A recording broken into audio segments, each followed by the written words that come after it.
She approaches him as she once approached a girl on a high pasture, loudly, on purpose, to see what he does with the intrusion. Boots on wet stone, a deliberate clearing of the throat. Renoso does not startle.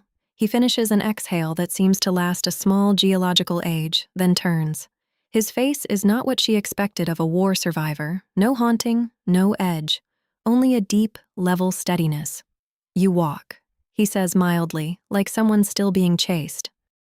Up close, he is built like the soldier he was, scarred hands, an old break in the nose, but he wears it loosely, as if he has set the weapon down in another room.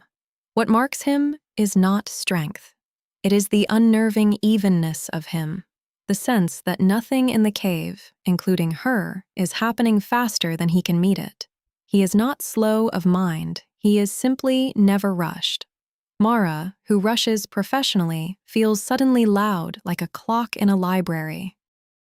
"They sent me to understand you," she says, the recorder already running.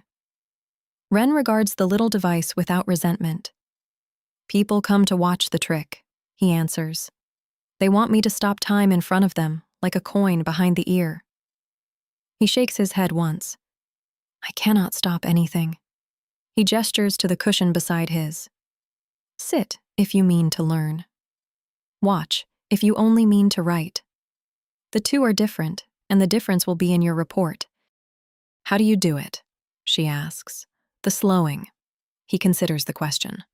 "I don't slow the world," he says. "I slow me.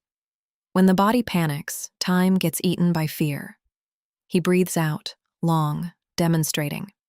One breath like this, all the way to empty, and the fear lets go of the clock. The same second is suddenly very wide. There is room in it to choose.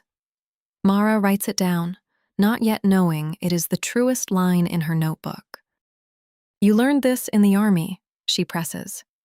For the first time, something crosses his face, not pain, but its long-cooled ash. "I learned it after," he says. "In the army, I was fast and frightened. And being fast and frightened is how 9 men died on a pass, and I did not." He lets that sit. The breathing came later, here, from people who never held a weapon. He looks at her. "They taught me the thing that would have saved my unit. 11 years too late." To show her, he does the least dramatic thing imaginable. He asks her to clap her hands once, as sharply as she likes, without warning. She does, a crack that bounces off the stone. He does not flinch. "Again," he says. She tries to catch him, clapping when he seems unready. Nothing. "Most people," he explains, "jump before they decide to, the body racing the mind. I have only put a breath between the noise and the jump. In that breath," he says, "a man is free." He studies her then, not unkindly, the way a medic reads a wound. "You came from the village," he says, "the girl with the animals. It is not a question, and she has told no one here. You carry it the same way she did," he goes on, looking for the seam in everyone. He almost smiles. "There is no seam in me to find. There is only a habit, very plain, that you could build yourself. You won't, though. Not yet. You're still too in love with being right." It lands the way the girl's words landed, soft and exact. Mara has spent 2 days proving the slowing lives inside a nervous system, not out in the world, and had thought that a victory for her side. But a thing that lives inside a nervous system is not therefore false.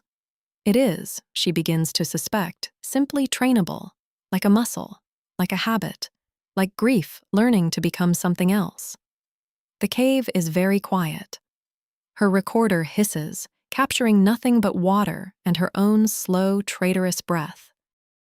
Before she leaves the cushion, he offers what no subject has offered before. "If you want to understand it," he says, "you cannot only watch it. You will have to breathe it, once, all the way down." Mara hears her own refusal forming. The recorder, the protocol, the distance an investigator keeps.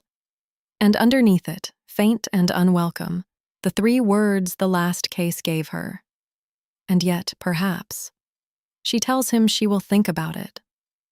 He nods, as if he already knows what thinking tends to become.